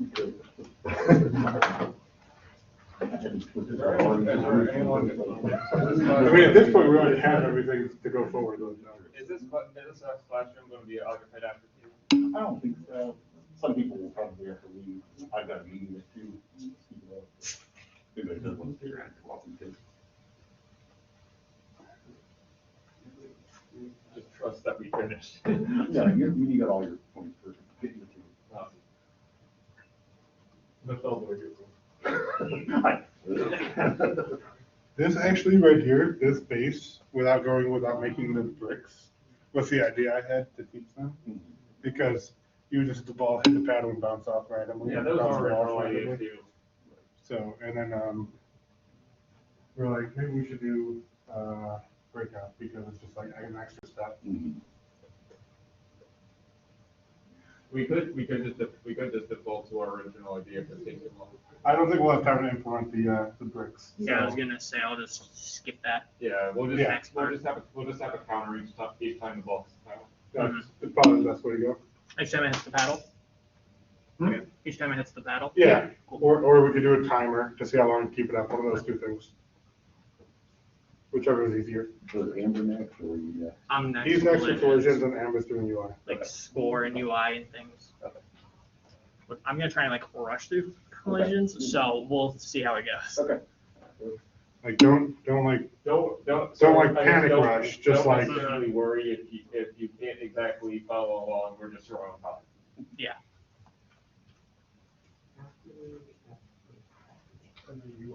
Just the list.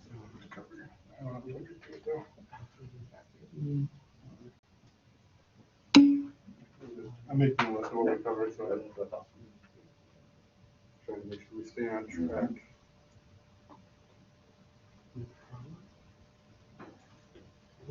I see a diagonal paddle. Those are the best. They're ineffective. They're Unless you what? want- They're ineffective. They unless are you want them. ineffective, yes. Imagine Arkanoid, but you can change rotation of your paddle. Yeah, what we might do, Amber, is just every time it hits the paddle, we'll just add a point, and we'll just have you add the score under the And UIs. 100 points. Yeah, whatever, it don't matter. Some arbitrary number. Yeah. 1 million. 27. The high score is 7 million points. People start playing the game, oh my gosh, and you do realize it's only 7 bounces. Oh, that's really easy. No, you just said the 7 million and you don't gain or lose points. Yeah. -1 point. I like this person. It's funny person. Does everyone have the movement stuff working besides who's helping? Yeah. Your paddle's not moving. Paddle's not moving.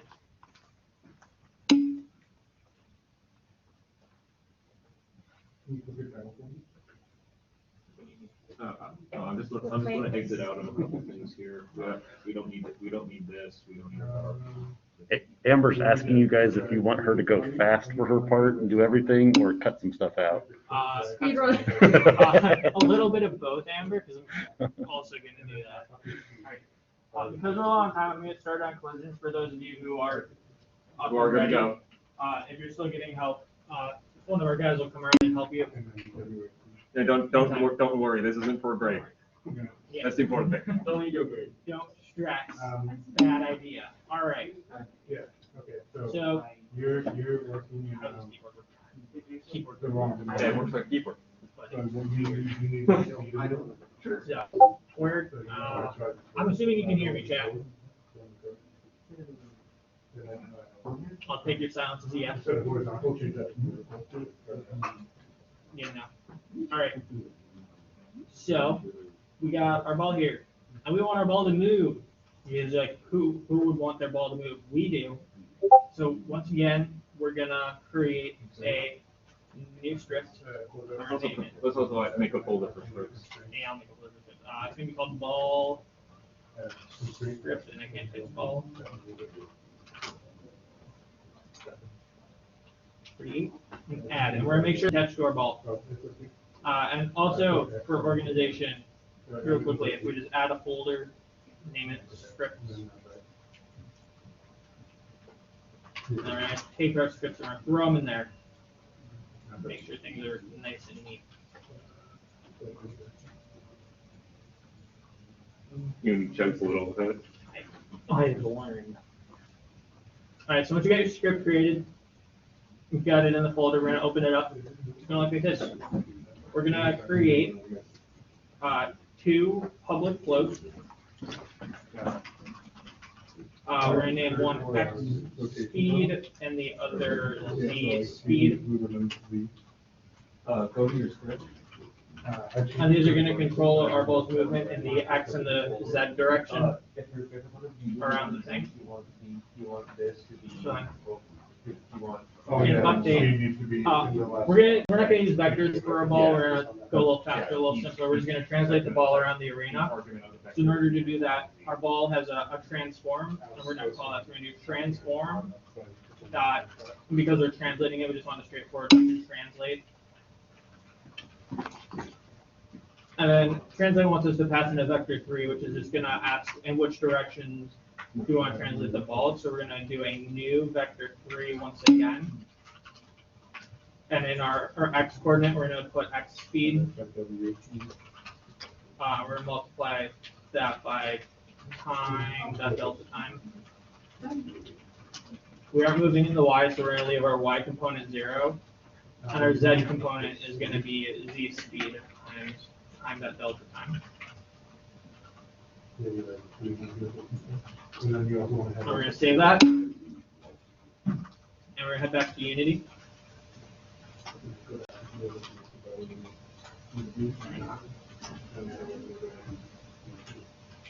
Make sure everyone gets the script down real quick.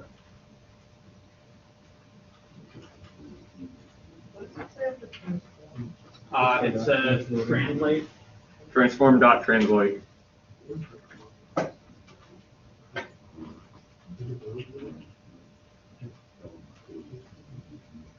And that's it. And that's also an alternative way of moving aside from adding forces using the physics engine. So we're just kind of mixing it up here. Giving you a little bit of everything. So then if we go back to Unity, we'll have our public variables. Leave the X speed starting at 0 because we don't want it. We're gonna have the ball come straight down at our paddle immediately. And we're gonna experiment with the Z speed. Let's just start with 10.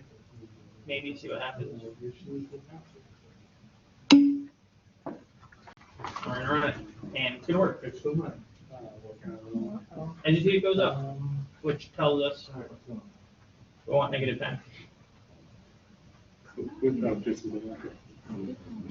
Alright, does anyone need the script again? Do we all have it so we can input negative 10 and it'll bounce towards our paddle? It'll go through our paddle right now. Well, make it negative 5. Ronan, What? can you go back to the script? She Yeah, asked you I can. twice. Listen, chat is not here. Yeah. We're not streamers right now. We don't need to Yeah, focus on exactly. chat. I'm just like, I'm not streaming at the moment. I love Overwatch. I like playing Demon. I'm sorry. I Alex, don't know what to tell you. we You get an like extra it life. I don't. Because I'm trying to give us a general sense of different ways to do it when you want to go work on your own, so you're not just forced into one way of doing it. Because there's multiple ways to do things in Unity. Just like in life, there's many different ways to do something. Many paths.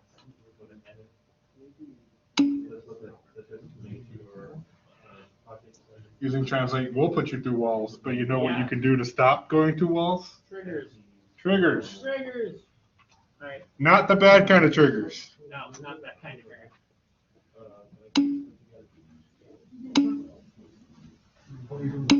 Yeah, well, rigid bodies are also used for physics, and not every game is physics-based, Alex. It all depends on like what type of system you're trying to go for.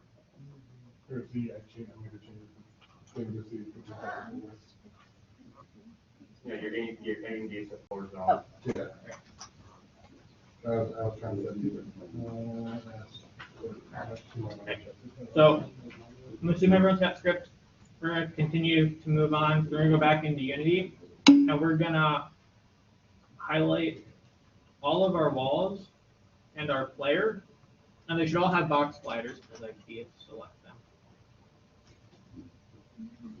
And we're gonna make sure these box sliders are treated as triggers. We're gonna make sure the is trigger box is selected.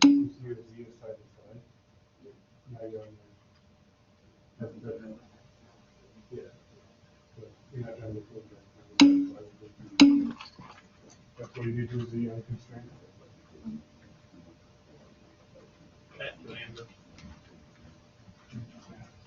I don't know what the issue is. I just choose. And then the other thing we're gonna do in Unity is we're gonna create a series of tags. So we're gonna go up here in our inspector, underneath one of our things that's gonna say everything is untagged. And we're gonna wanna create an add tag. We're gonna add a tag. So now our list of tags, of custom tags, are currently empty. And this is gonna be a way of identifying game objects other than like by their name. It's a lot easier. You can also have things that interact with different things of the same tag. So we're gonna create 3 tags. One is gonna What are we be doing right now? exchange. Working on collisions, you can go back if you want to just save your stuff and just pay attention for the rest. You can go back and watch this so you can follow along with the rest. Because it's going to be kind of hard to catch you all the way back. Yeah. What are you doing right now? I don't. We're setting up the walls so that way the ball will bounce off of them. You don't need to run past the screen, Or man. what about? Did we already do the thing with the ball and the player? Doesn't go to the player? No, so that's what we're getting this set up right now. Yeah. The player is going to be similar to the walls. So we're going to create 3 tags. We're going to create exchange, Z change, and then paddle. I want to be caught now. We're going faster than normal, so it's gonna. This is kind of going to be the. Yeah, we're kind of out of time. Don't worry about not being able to catch up at this point. You can just go back and watch the video. Like, I don't want to be mean, but we've got 9 minutes. We have a whole other thing we need to cover. Yeah. So once you have your 3 tags, you're gonna go to the top wall and you're gonna tag it with Z change or whatever the vertical direction is. Your left and right wall, you're gonna tag those with X change, and then the player you're gonna tag with our paddle tag. And then, so the way the trigger works is when there's something with a box collider that has a trigger on it. I don't know how you need to rewrite stuff with triggers. Okay. So the way the trigger works is it's going to create an event in Unity when something collides with a trigger that also has another collider, and that's how we're going to determine if the sphere needs to change direction or not. So now that we've got our triggers and our tags set up, we're going to go back into our ball script, and we're going to create a new function called onTriggerEnter. And it's going to give us a collider other, which is going to tell us what we're colliding with. So for our ball, we're going to want to know what tag other has. So we're going to create a series of 3 if statements. We're going to do if other.gameObject.tag, which is going to give us the tag of what we're colliding with, is equal to the string of what we want. So first we're going to set up our Z change. So for colliding with something that has Z change, we're going to set our Z speed equal to the opposite of it, so negative Z speed.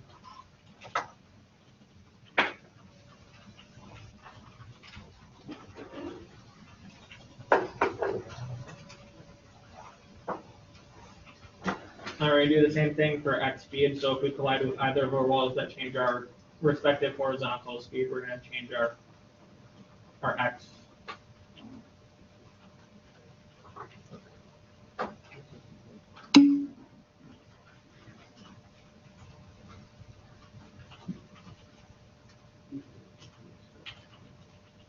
And then we're going to do a similar thing with our player, but our player is going to be a little different. So what I'm going to have our player do is our player is going to change our X speed every time it hits, as well as the Z speed. So for our final collision check,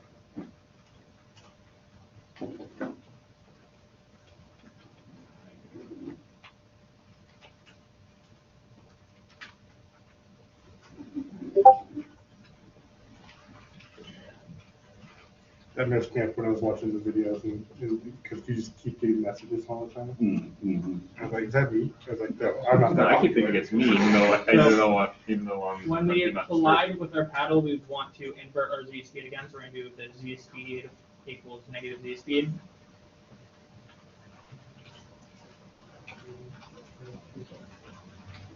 And then for our this is up to you, but if you want to, you could just give it a random X speed or you could leave it here, but I'm gonna have it change our X speed to be something random within a range.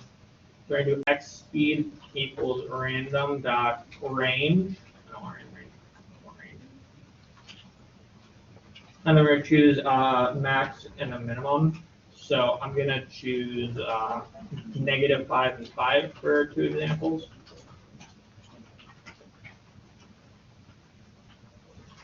I'm gonna give everyone a second to make sure they've got this copy down.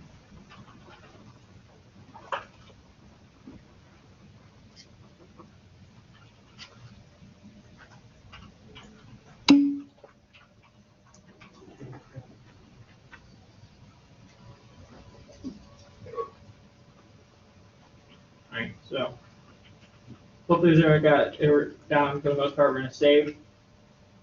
And we're gonna go back into Unity. Gonna load up our scripts and we're gonna hit play. We're gonna watch it work. Hopefully. Hopefully. Okay, it didn't work. The Blackboard's frame rate does not do the real thing justice. Yeah, no, it did not. This is.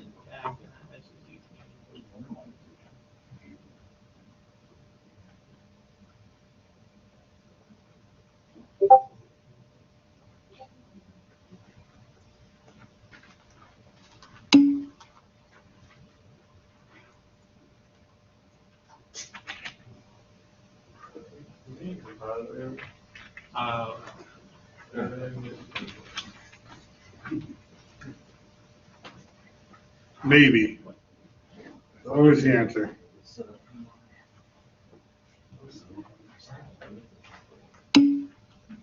You go back to the script. Yeah, you go back to the script.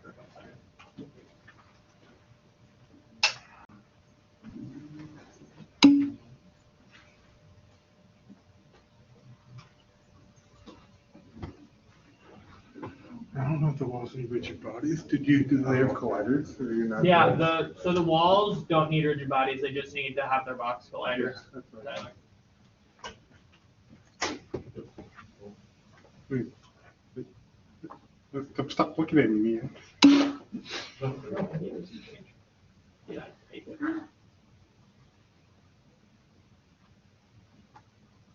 Hey, Amber, it looks like we don't have time for the UI, sorry. Sister. I went as fast as I could. Amber, would you maybe want to just show them the editor a little bit? We could probably do that much. Yeah. I think I could keep them here for another minute or two. Wait, what do you mean? Would you want to just show them the UI editor and maybe talk about how it would be integrated with Logan's code? Yeah. So basically for UI, what you want to do is you right-click this, you go into Canvas, and then like this canvas pops up, and you can go here, probably put in 2D mode so you can look at it flat on, and then you would add TextMesh Pro, and I already had this set up, but for you, it should ask if you want to download it, and you can just say yeah. I mean, I guess I don't know if you're connected to Wi-Fi, but I don't know if doing regular text would affect it. Can you share your screen? And can we switch? What did you say? Oh, Can you wait. share Oh, your- yeah, I'm not screen sharing. I'm so sorry. Yeah. Okay. Wait, is it sharing now? Okay, Yeah, let me you're good. redo that part. Yeah, you right-click it, you go to UI, you do Canvas, and then from there you can do TextMesh Pro, but I think would regular text also work? Oh crap. So regular text also works, but TextMesh Pro is just like a sort of upgraded standard that's been now built into Unity over the years. That a lot of Yeah. developers. It's text, but more. Yeah, I'm just saying, I don't know if they would have to download something, so I don't know if that would be a problem if they're not connected to Wi-Fi. But either way, just this is what this is. And from there, okay, what else can I show off in that case? Go back to the arena. Oh, it's in 2D mode.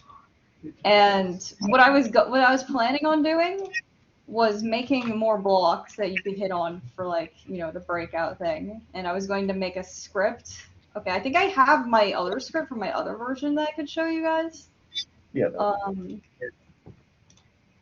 So this is what I did before. With the 2D version of it. Yeah, I did the 2D version before, and basically what you would do is you would have the block have its own script, and you could check the collision, like have it. Did you guys add tags to the ball for this and stuff? I was gonna say, I added a tag to the ball and the player, and so it checks if it collides with the player, and then it would get the player, and then it would get the player object, and from there the player would have a function of changing the score, which you would just have you'd have like a UI component right here. You just need to like import like this, and also like just a score variable, and you could, so from here, that's basically all I added for the just changing the score, which you go back to here and you just change it, and then you just destroy it after it hits. And I really wish I actually had the completed project, but it's not open right now, so I don't know if you would I have time to just open the other project real quick is the question. Sure, go ahead. I'm going to say a few closing words here in a minute. Go ahead and open it though. Yeah, I have like the 2D version set up. Because I made the 3D version last night, but I got rid of it because I was like, oh, I'm just gonna have to rebuild it again anyways. So hopefully this doesn't take too long to open, but it'll be like in 2D, but it should demonstrate the point of what it'll look like. So. Well, that's loading. Could I get you guys, if you haven't filled that out, just at least put your name at the top, if nothing else, just so you get the bonus points. You give that to me on your way out. Could I get a quick round of applause for the juniors? This was something unexpected that I put on them. And also a round of applause for yourself. The mark. Good job, everyone, following along. The mark of a good game developer is somebody that comes to information sessions like this when they don't have to. So that really says a lot about your potential in the degree. So thumbs up to all of you for doing that. Go to the Unreal. Go to Unreal in 2 weeks. Yeah, in 2 weeks we'll do the Unreal. I'll give them some advice on kind of how to adjust the scope a little bit. I think we were thinking that we would have more time than we thought, than we had. So we'll try to make it a little bit smaller, a little bit more bite-sized. And if this is something that you guys enjoy, get something out of, we could make this an ongoing thing that happens more than just twice a semester. So we could have one that's just absolute basics like this, one that's a little bit more advanced, or maybe like I think Eric said, break it up into a two-parter. So just do something like that. So thank you all for participating and for coming, and have a good weekend. Thank you for giving us your time. Amber, if this loads, go ahead and show it, Amber. Yeah, I was gonna say they could always like leave now, but people who want to stay to see it could just stay to see it, I guess. Good call. 'Cause it might take a little bit. Yeah. This will be like the bonus section. Yeah. So just put your papers up here on your way out, guys. I guess I essentially did a little mini presentation in the online chat, so I guess it works out that I'm the one who got cut off. Thanks, online chat, for being great. Yeah.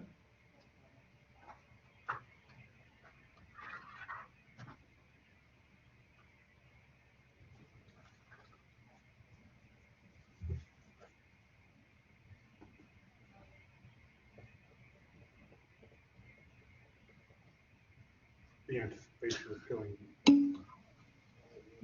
This is taking so long. Oh, there we go.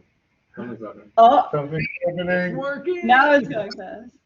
Yeah, no problem, Alex. It was fun talking to you. Faster than Unreal. Oh my gosh, Unreal, it crashes so much, and then it's like you have to reopen it, just constantly. Oh no, yeah. So this is the 2D version I made in preparation. And I'm glad I at least get to do something with it in that case. I'm glad that you did a shout out too. Because you were really sad when we said we were doing it in 3D. I was like, no, I spent so much time on this and now I do nothing. Also, I'm sorry if it came across as like calling you guys out, but I was just kind of trying to mess around a bit. No, you're good. Called out. Hey, you made a game. You did. You made a game. Yeah. You had a score and everything. Yeah, so that's the score that I was talking about. So every time it hits the block, the score goes up. It's crazy. Revolutionary. Unimaginable. And I made the blocks different colors. Oh my gosh. It's too powerful. But yeah, that's it in that case. I'm just gonna try to win. Because when you guys get to our class, almost all of your stuff will be done in 3D. So we wanted to give you guys a little taste of that before you got there. Plus, we were like, you guys do everything in 2 dimensions. You got to be getting sick of it. So we're like, That third 3D dimension. does look a lot nicer on the. one more, man. Just you wait till 4D is a thing. You won't know what to do.